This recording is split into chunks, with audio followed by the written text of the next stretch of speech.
Hi, everyone. Thank you so much for joining today's webinar. My name is Vicky, and I'll be your presenter today.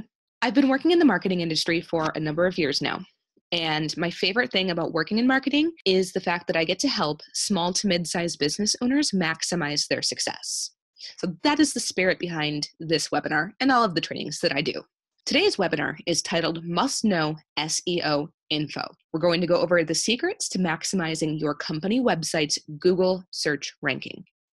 Why Google specifically and not one of the other search engines? Simply put, Google is number one.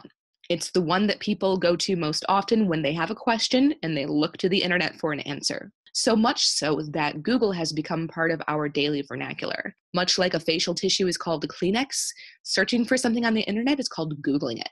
It's become a verb. Google has so much influence over our day-to-day lives that we may not even realize. We may carry Google in our pocket via our Android phones, or even if you have another mobile platform, you probably still use Google products. Some of us even use them in the office on a day-to-day basis. And with things like Google Home, we now have it literally in our houses. Google is kind of everywhere. What is SEO and why should I bother? SEO stands for Search Engine Optimization. It is the multidisciplinary process of optimizing a website to rank high in organic search results.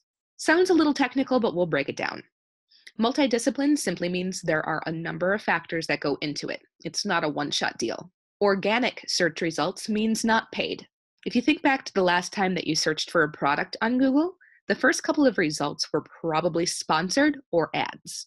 They'll say sponsored or ad right next to them. Somebody paid for those to be at the top of that page. Organic search results are the results that nobody pays for. Those are the ones that we can influence by practicing good SEO. Now, what constitutes good SEO is often changing and always updating. Google updates their SEO algorithms, the way that they rate and rank your website and your content, hundreds of times every year. It's impossible to keep track of every single little change, but practicing good SEO in general will result in better search rankings. The whole concept is relatively easy to understand, it's just a little more challenging to execute effectively. That's why we're going to show you some of what goes in the background of SEO and how to use those tools to influence your search results. All right, first up is on-page optimization. What that means is optimizing your entire website as a whole with the intent of helping it perform well in search rankings. Your page speed and your load times matter. Google will penalize a website in its rankings for having slower load times. The faster it loads, the better off you are. Keep that in mind when you're purchasing your web hosting because you want to make sure that, number one, your web hosting company has plenty of uptime. Of course, if your website is down, Google's not going to consider your website very reliable. You also want to make sure that you have plenty of bandwidth purchased. You may have a very reliable web provider, but if you've run out of bandwidth, people aren't going to be able to load your page, and Google will penalize your search rankings. Also, be aware that more people browse via mobile device these days than on desktop computers. Take this into account in every element of your site's design, from your homepage to your landing pages to your media pages. Everything must be optimized for mobile. If your website looks great on desktop but is completely inaccessible on mobile, Google will penalize your search rankings. So make sure that that element is taken into consideration when you're designing your website. Also, make sure that you are using HTTPS even if you're not selling anything. You may think that just because you're not engaged in web commerce or there's no login information that your customers are providing, that a secure site might not matter. However, just having a secure website immediately gives you a boost in Google search rankings. You also want to include social sharing links. Pick the social networks that are most relevant to your audience. For instance, if you are a managed services provider, you probably aren't doing a lot of posting to Instagram. Unless you're going around the office taking pictures of office supplies with fun Instagram filters, you're probably not going to find that that one's going to help you gain customers or gain their trust. So you want to go with what works for your business. For most businesses, Facebook, Twitter, and LinkedIn. The more professional you are, the more you want to lean towards LinkedIn. But those three are the big ones. Have those social sharing links on your page. They're usually little icons that have the social networks logo. That way people can click on that and instantly be able to share your content. The more people can share your content, the more Google finds you relevant, the higher it will rank your company in its search results. You can also use tools like WooRank and Yoast to test your overall website performance. A lot of websites these days operate on WordPress, and Yoast is a great plugin for WordPress to be able to monitor your on-page optimization. WooRank is another one that works across multiple platforms. There are others as well. Some are free, some are paid, but the gist of it is it will scrub your page much like Google would and see what your results are based on your current levels of optimization. If you have places that you need to improve, it'll let you know, and that way you can come up the ranks of the search rankings. Next up is keywords and how to use them. This is one of the biggest pieces of the SEO puzzle overall. Knowing your keywords and knowing where, when, and how to use them is how you will influence your SEO ranking the most. To start, you want to make a list of topics that are relevant to your business and your intended audience. Again, if you're a managed services provider, you may think that terms such as computers, software, cloud, network, server are relevant keywords. And those are good head terms. They're very generic, they're very broad, but it does describe the industry in which you are providing services. However, the trick is to start to get specific. When you get specific, you end up with what are called long tail keywords. Think of it as the problem that you want your potential customers to bring to you that you can then resolve. So instead of simply saying cloud, you may want to think of the potential customer and what they may want out of cloud services. So if you want to have, say, legal firms as a potential client, think about how they would be looking for cloud services. They may search for legal documents stored in the cloud. Do your own search for those keywords. See what else comes up. Google will suggest alternate searches above and below the search box, depending on which keywords you use. Sometimes the presentation is a little bit different, but they'll always be there. Also, observe the user intent. What that means is see what problems people are having and which ones you can attempt to solve.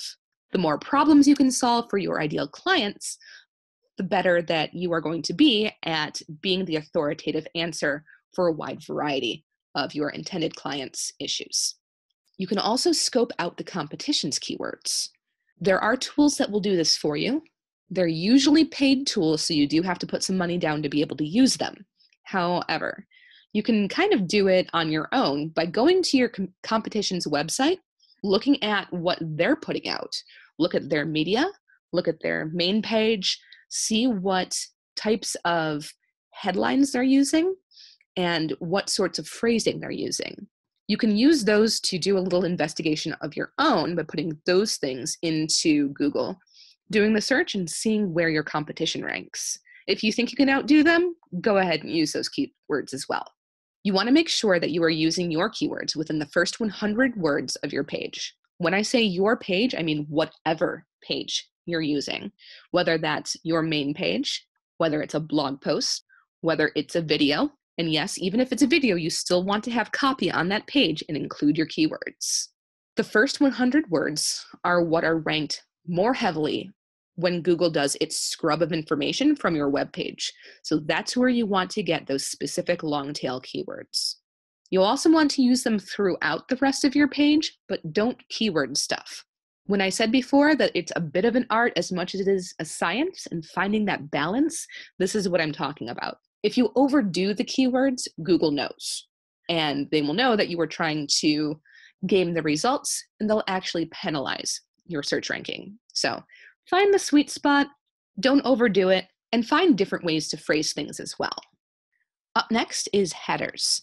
H1 and H2 headers are elements on your page that are defined by some code that goes into the web page. If you don't know what those are or how to use them, that's okay. Talk with your web developer or whoever works on your website. They'll point you in the right direction. However, loosely speaking, H1 and H2 headers are the article and page titles or section headers on your web page. You want to make sure that you are using these correctly. H1 headers are for articles or page titles, and they are tremendously important for SEO. This tells Google what your page is about.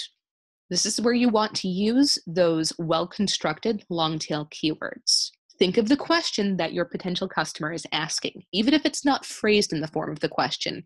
This is the problem that you're going to solve. This is what people are going to search for. H2 headers are for your sections. You want to use long-tail keywords here as well, but be creative with your phrasing. You don't want to repeat yourself over and over again verbatim. Then you get into the area of keyword stuffing, as I had mentioned before. Google starts to penalize you for that type of thing. So make sure that you're being a little bit creative when you're using keywords throughout the rest of your page. Next, you also want to make sure that your images are labeled correctly. You can include keywords in your image file names and your image alt text. If you have shorter keywords, those are going to be the ones that go in the file names. Those can be your head terms, things that are a little bit more broad. The more specific long form ones you can put into the alt text. That information is also read by Google and can also influence your page ranking. If you want to see whether or not you're on point with your on-page optimization, you can test it out for free at SEO-browser.com. Now that we have the web page itself optimized, we want to make sure that the content gets the same great treatment. First of all, remember that you're writing for your audience. Going back one more time, think of the questions that your target audience is asking.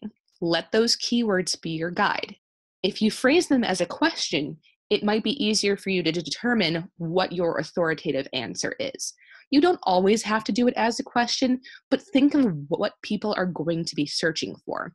Think of the problems that they are looking for you to resolve. When you're giving that authoritative answer, go the distance whenever you can. Your word count does matter. You want to aim for at least 1,000 words as often as possible. It's okay if you don't get there every single time. Especially on things like infographics or videos, you may not have 1,000 words to say about those types of media.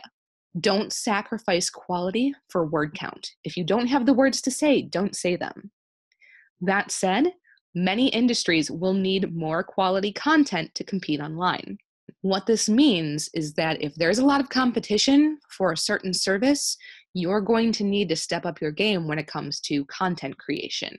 You're going to need to think of those questions proactively.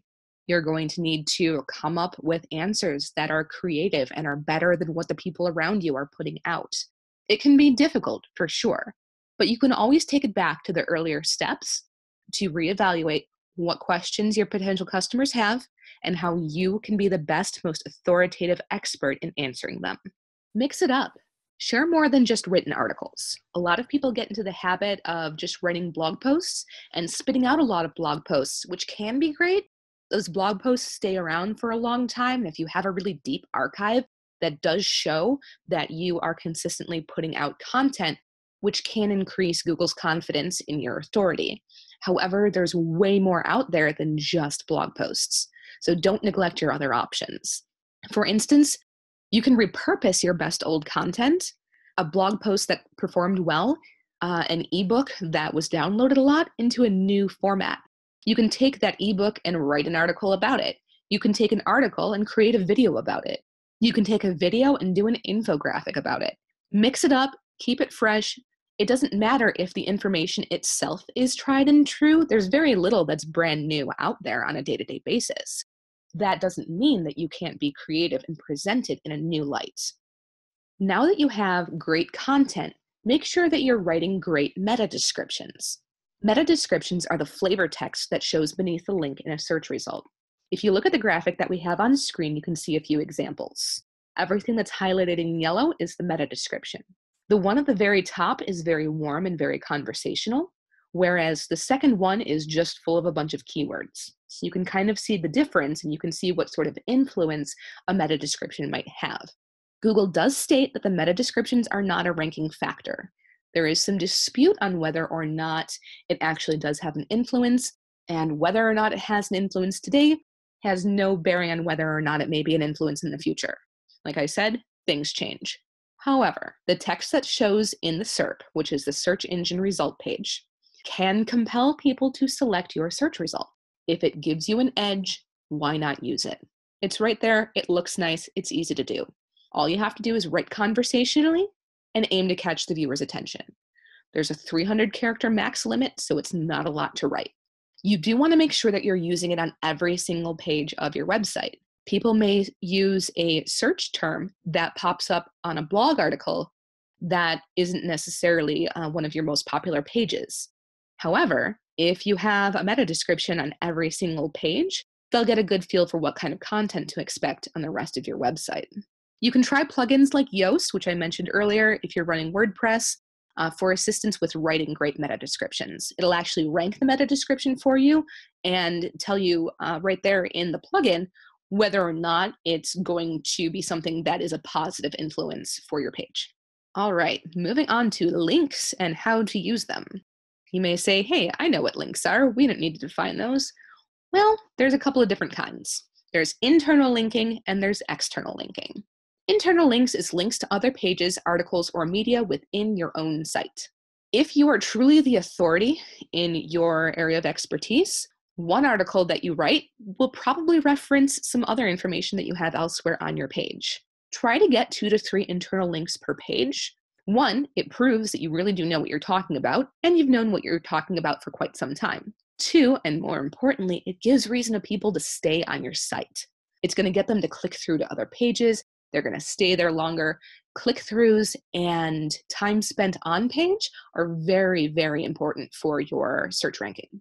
External linking is linking to authoritative quality pages outside your website that have relevant information. You want to be very, very selective about these links that you choose because the quality of the links reflect on the quality of your site. You don't necessarily want to link to a small blog because that may not be something that Google considers to be authoritative. Links to news articles or Wikipedia or other well-known web pages with a lot of influence are better to use because it shows Google that you're drawing your information from reputable sources. Makes you look like a reputable source in turn. Backlinks are the holy grail. And of course, they're the most difficult to obtain. So backlinks are when you link to an outside page and they link back to you. So external linking is just one way, whereas backlinks go in both directions. A lot of people try to get backlinks to very popular web pages, and it's difficult because the authors and the people who write for those big pages probably don't necessarily have time to review your content and see if you're worth them putting their seal of approval on. So how do you get those backlinks? A couple of options. First is writing case studies on the products that you use, especially if you've had spectacular results, and you can share with your vendors and your partners. If you use a certain piece of software and you found a great way to use it that maybe others haven't thought of, or if you've had exceptional results doing something, write up that case study and then contact the people putting out the product on which you wrote the case study. That's great business for them because now someone is giving a fantastic review. They might be more likely then to allow you to have a link to your site on their site if they publish the case study for you. It's a little bit I scratch your back, you scratch mine. In the same vein, write reviews for the companies and products with which you work. Go to Google, go to Yelp, go to social media, do other searches for other types of review websites. There's more than just those out there. If you take the time to write those reviews, your name goes on it, make sure your company name is somewhere in the information as well, and suddenly you have a backlink.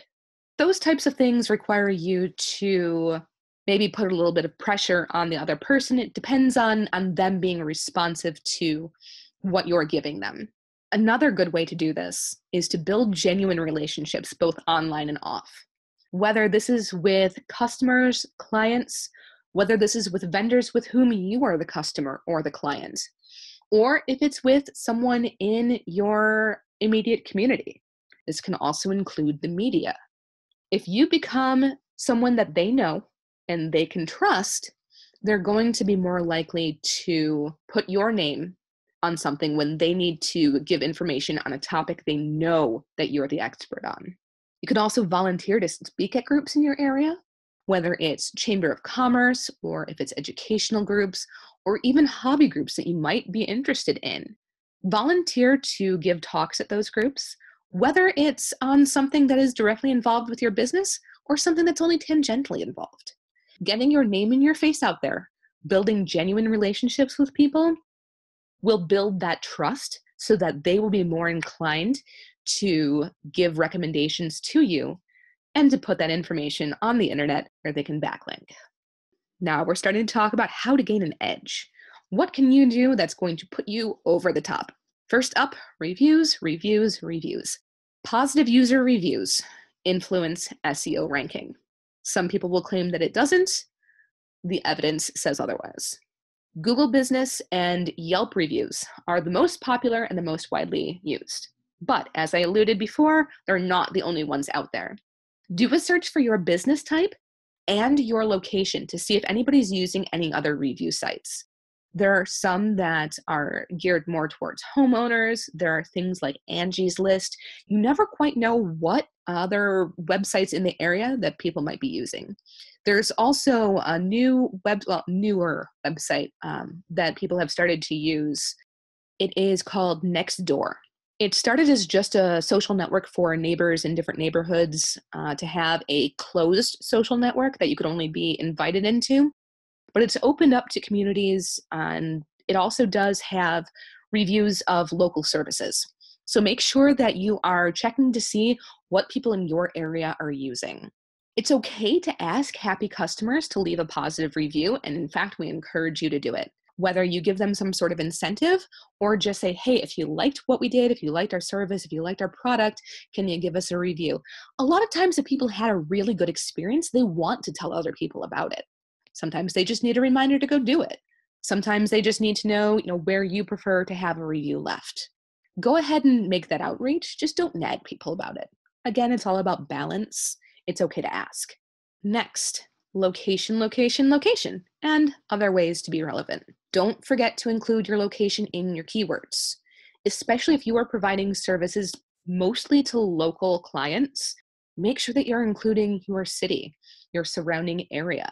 If you live somewhere that has, a greater such and such region, include that in your keywords from time to time. This will signify to Google where you are located. And even if someone doesn't necessarily search for the name of the city, if Google knows that that person is in the city and they're searching for a specific service, they're going to put local results towards the top. So don't be afraid to tell Google exactly where you're located. You can also consider other ways to signify that your information is relevant and current. You can include the year in your title when relevant. So let's say that you're talking about the top 10 best products of 2018. Put that right in those keyword titles. People will know, hey, this is something that was published recently, and then keep doing that. The more people realize that you are posting content that is relevant now, the more Google will see you as a current authority as opposed to someone who knew what was going on 5 years ago. You also want to be the expert in one area. Talked a lot about these long tail keywords, how to find them. When you're doing your research on those keywords, when you're going to Google and you're doing the search yourself, seeing how many results come up, if you find one that gets a lot of search action, meaning a lot of people are searching for it, but there's not a lot of competition, go deep on that keyword. Be the authority on it. Come up with one article or landing page or media page, whatever, and write in depth on it, and then use your internal links to your advantage. Since that keyword is going to get a lot of search and there's not a lot of competition, you'll rise to the top very quickly. Then when that article has links to other pages in your website, those pages will start to rise in rank as well. So find an area to be an expert in.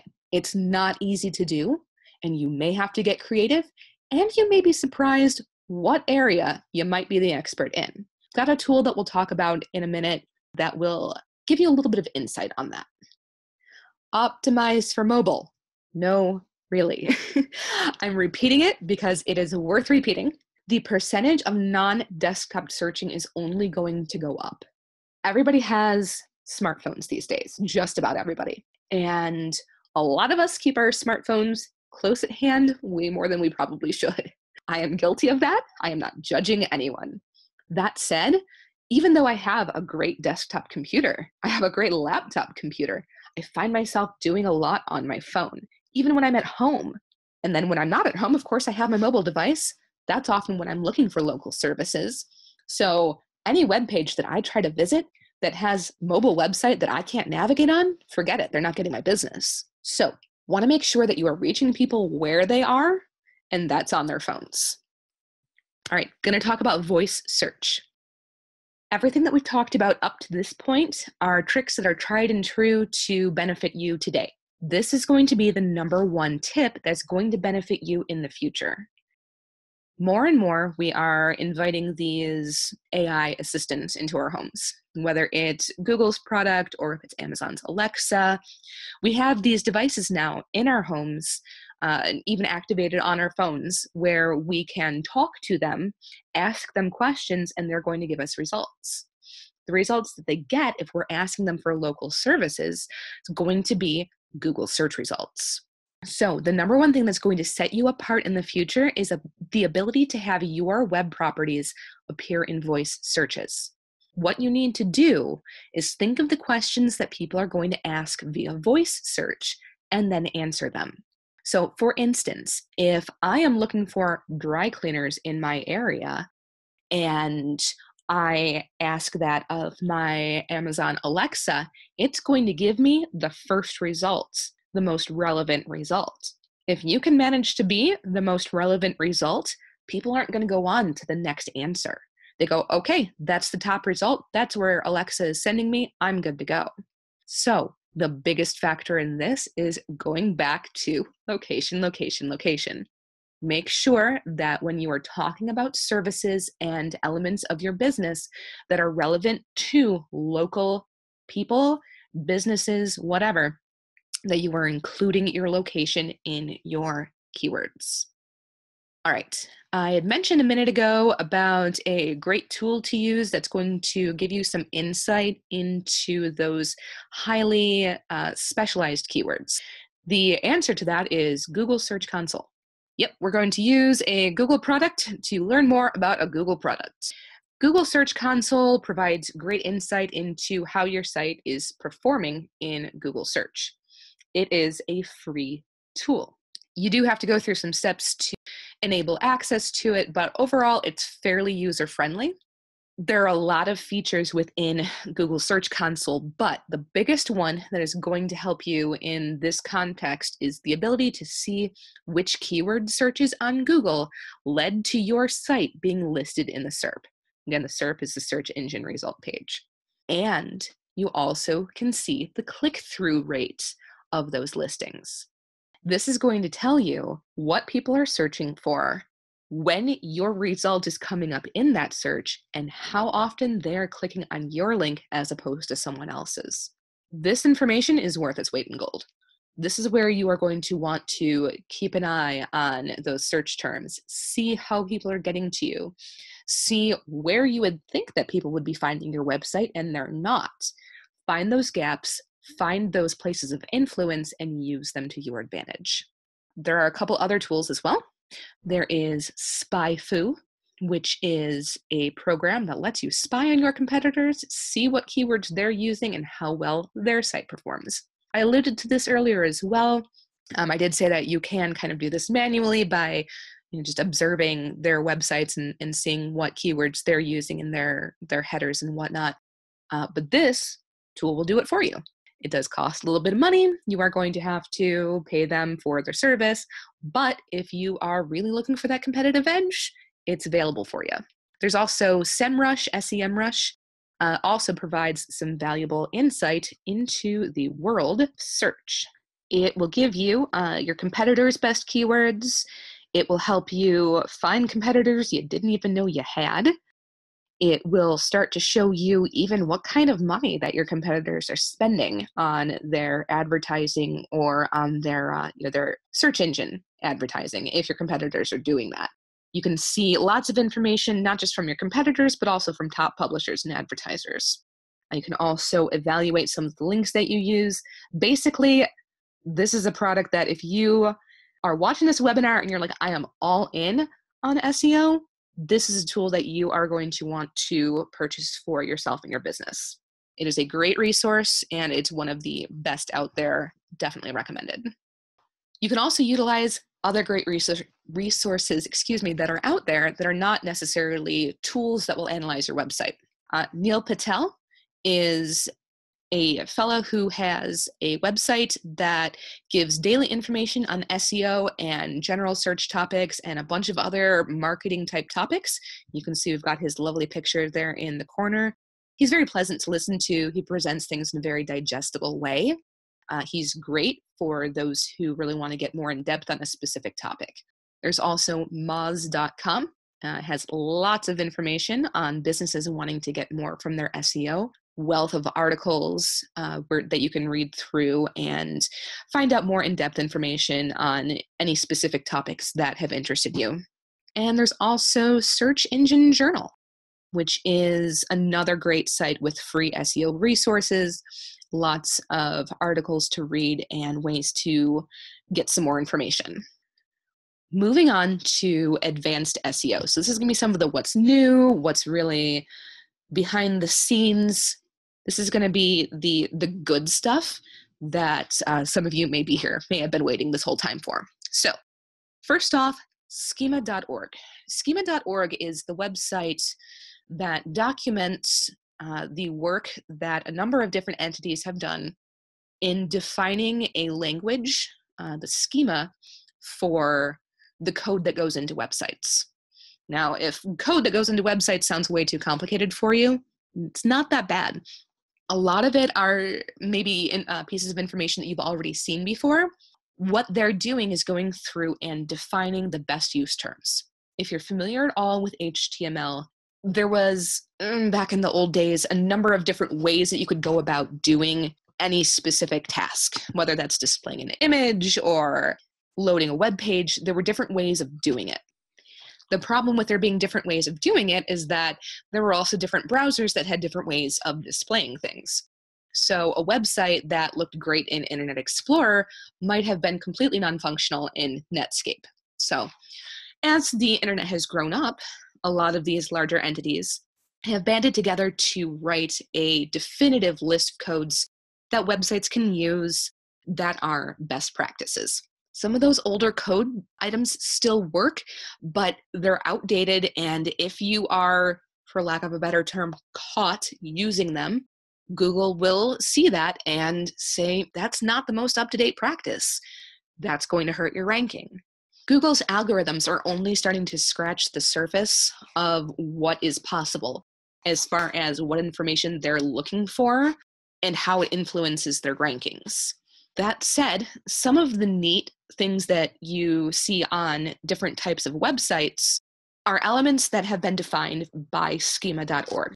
For instance, if you look at the graphic example that we have, you can see there are star ratings for that particular or those particular restaurants. That's an element that was taken from schema.org that has been identified as something that is preferable in the eyes of Google search.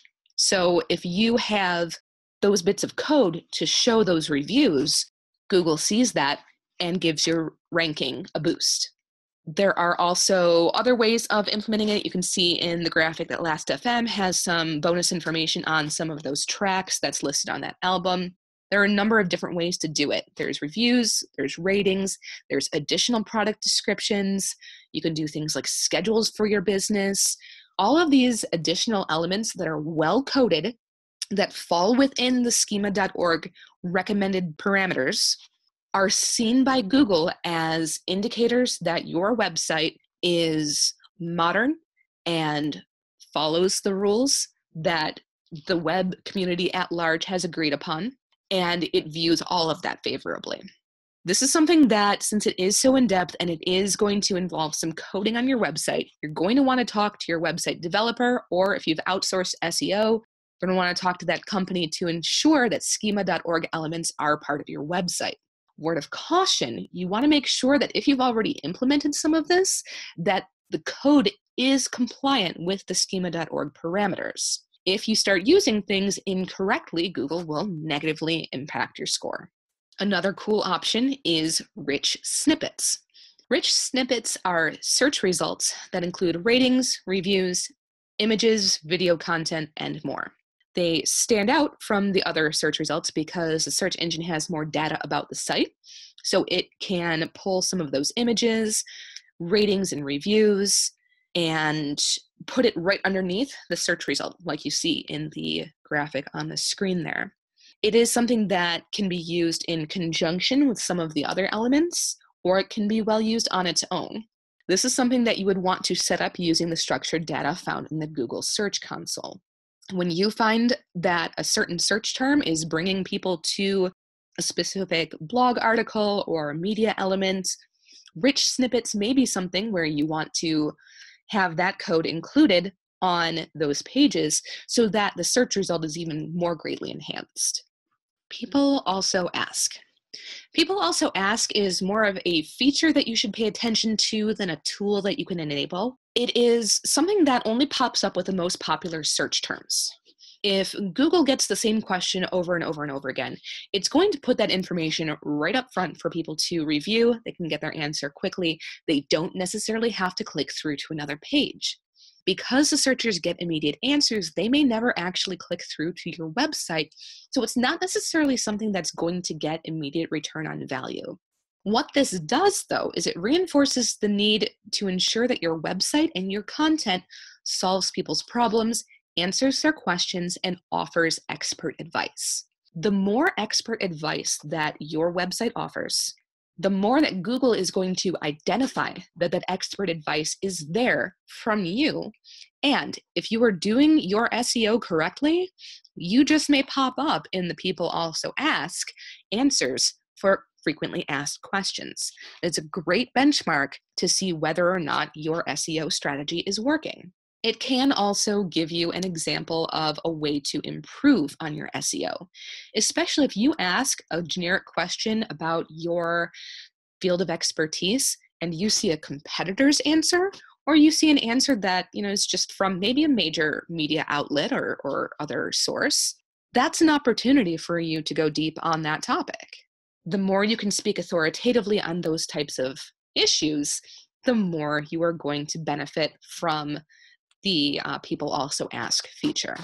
The big catch here, earlier in the presentation, I have mentioned that you don't necessarily have to phrase things in the form of a question when you're writing articles or blog posts or so on and so forth.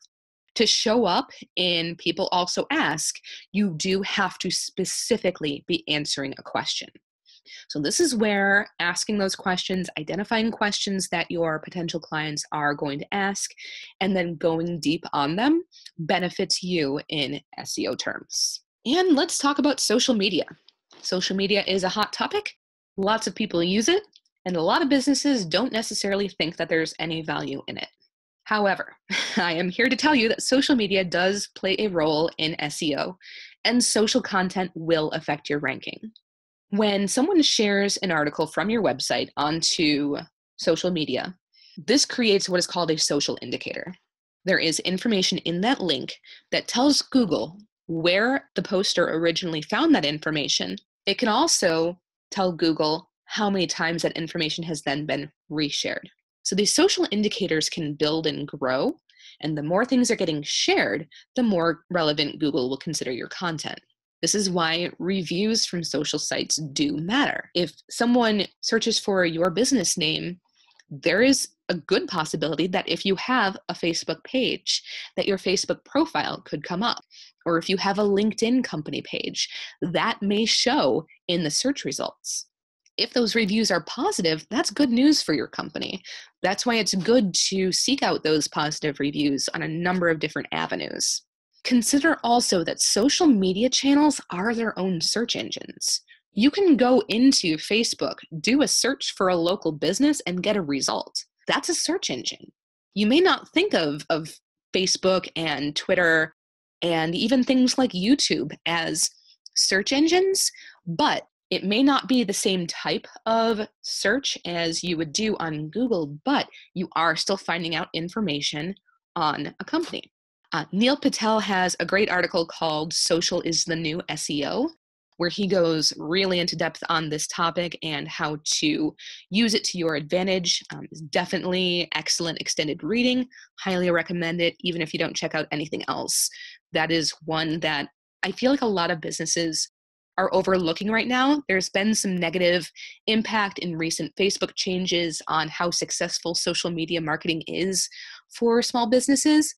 This type of thing shows you why it's still relevant and why it's still worth your time and why neglecting social media can still cause a negative effect for your company, which of course we don't want. And we're just about there. So in conclusion, here's the most important things to take away from our discussion today. First of all, the days of a long list of your services are over. You don't need to have every single thing that your company does listed on your webpage. What you have today is an optimized web page with content that's optimized for today's audience. Keywords are used intelligently and accurately so that you are answering the questions that your customers are asking. You are solving the challenges that your potential clients have. And because you are going offline and interacting with people in your community, as well as reaching out online to both individuals and businesses and the media, you now become a valuable resource to those people. You become the expert in your field in their eyes. If you have gone through all of this and you feel like it is more than you can handle, or you are still lost and you just don't have time, feel free to find a great web marketer. We are out there. We want to help you. This is something that does require a bit of finesse to do successfully. If this excites you and you want to run with it, fantastic. We are here to support you as well. But don't feel bad if it is something that you decide that you want to outsource, because as you've seen here, man, we can go on for quite some time talking about how SEO can impact your business. And that's it. Thank you so much for watching. If you do have any questions, please send an email to questions@seowebinar.net. We are more than happy to answer any outstanding questions that you have and give you the information that you need to succeed at SEO